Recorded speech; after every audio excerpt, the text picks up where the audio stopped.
is ironic.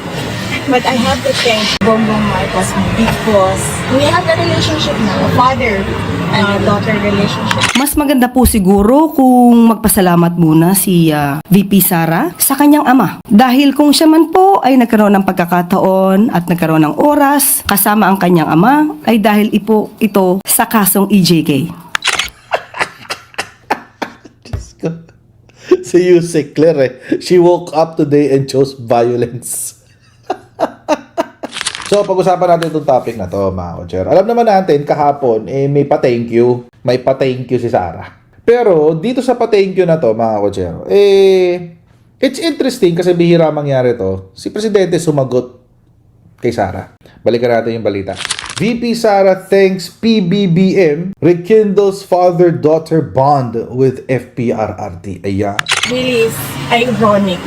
But I have to thank Bongbong Marcos because there was forgiveness between me and PRD for all that has happened in our lives.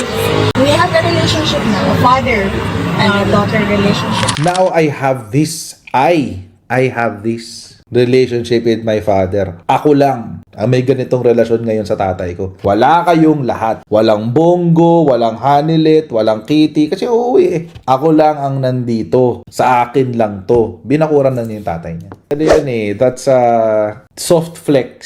Nag-flex siya ng kanyang otoridad na sa kanya. Ako na yung decision maker, hindi na kayo. Ako yung vice presidente ng Pilipinas, hindi naman kayo eh.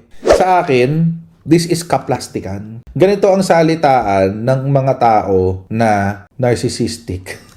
Ito yung salitaan ng mga taong psychotic. Alam naman natin kung anong pagkatao ni Sara. Wala nang question dun. Alam na nating lahat yun. Gusto niyang ipakita sa press na parang wala akong feelings, wala akong ill feelings kay President Bongbong Marcos. Wala. Thankful pa nga ako eh. Salamat sa ginawa niya dahil naging close kami ng tatay ko eh. This is a sarcastic comment. And alam niyo po mga kochero, ang Pilipino ay very tone deaf pagdating sa sarcasm. But this is a sarcastic comment. Noon ako narinig to, sabi ko, ay, bumibira pa siya ng ganun. Talaga? Papasalamat ka ba kay President Bongbong Marcos dahil pinakulong yung tatay mo? Ganun? Hindi. Walang ganun. Galit ka. It's a veiled insult sa presidente. Ganun lang kasimple yun. Kung wala ka, malaya ang tatay ko, nasa Pilipinas kami. Wala kaming problema, kaso nandyan ka. Yun yung ibig sabihin ng statement yan. Natatawa nga ako sa iba, sinasabi nila, bati-bati na raw, wala na raw issue, etc. etc. Dapat tayo mga Pilipino, hindi tayo tone deaf pagdating sa sarcastic comments. In line with that thought, one sarcastic comment deserves another. Kung bastos ka, edi pabastusin din kita. Kanina, tinanong si Yusek Claire tungkol sa sinabing niya ni Sara Duterte. Yung tungkol sa pa-thank you. Bakit? Syempre, gusto nila makita yung marinig kung ano yung sasabihin ng Pangulo. Ito yung sinabi ni Yusek Claire. Ma'am, may we just get your reaction on the recent statement made by Vice President Sara Duterte that although it is ironic, but she has to thank President Bongbong Marcos na nagkaroon sila ng forgiveness ng panya, former President Rodrigo Duterte. Mas maganda po siguro kung magpasalamat muna si VP Sara sa kanyang ama. Dahil kung siya man po ay nagkaroon ng pagkakataon at nagkaroon ng oras kasama ang kanyang ama, ay dahil ito sa kasong EJK. Si Yusek Claire she woke up today and chose violence. Magpasalamat ka muna sa tatay mo. Kung hindi siya gumawa ng krimen, hindi siya makukulong, hindi siya magkakaroon ng oras sa'yo. Sabi sa inyo eh, one sarcastic comment deserves another. Ano kayo sasagot ni Sara bukas? Tapos tingnan nyo, bukas magpapabiktim si Sara. Sabihin niya, nagsabi na nga ako, nag-thank you na nga ako eh. Thank you na nga ako sa effort nila, binastos pa nila ako. Siyempre, ganun talaga, psychotic nga eh. Manipulator. Tuloy natin to. Kung hindi po naganap at hindi nagawa ang sinasabing mga aksyon patungkol sa war on drugs at walang nag-complain, hindi naman din po sila makakaroon ng pagkakataon na makapunta sa dahig. So mas magandang pasalamatan niyo muna po dahil sa ginawa ng kanyang ama sa mga nirereklamo po sa kanya, yun po yung naging cause kung ba't sila nasa dahig. Pero pinaabot po natin to sa Pangulo at ang sabi po niya, glad I could help. Good morning po, ma'am. Glad I could help. Glad I could help. Diba sabi sa inyo eh? One sarcastic comment deserves another. Ganun ba? Thank you ba? Di glad I could help. I love it. I love it. Para ako nanonood ng flip top, guys. Kulang na lang makarinig ako ng murahan, tapos ng duruan, tapos minsan nagkakaduraan pa. Alam nyo kasi mga Kojero, it's very obvious kasi na it's a sarcastic comment. Sarcastic ka talaga kasi. Kung hindi ito ginawa ni Sara Duterte, Pwede nating gawin.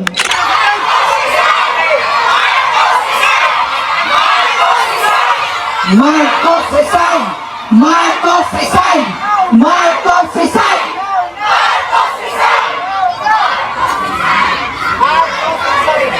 Kayo nagsabi nga, hindi ako ha. Bukas, suspended na kayong lahat.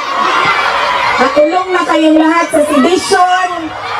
At kayo, hindi na kayo makakauwi dahil tinulong na kayo dyan sa...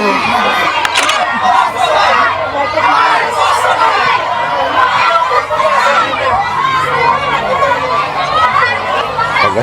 And that relates Tagal to lang po. transparency and accountability. Alam nyo kasi, ang pagiging Pangulo, dapat nasa tamang pag-iisip ka. Okay.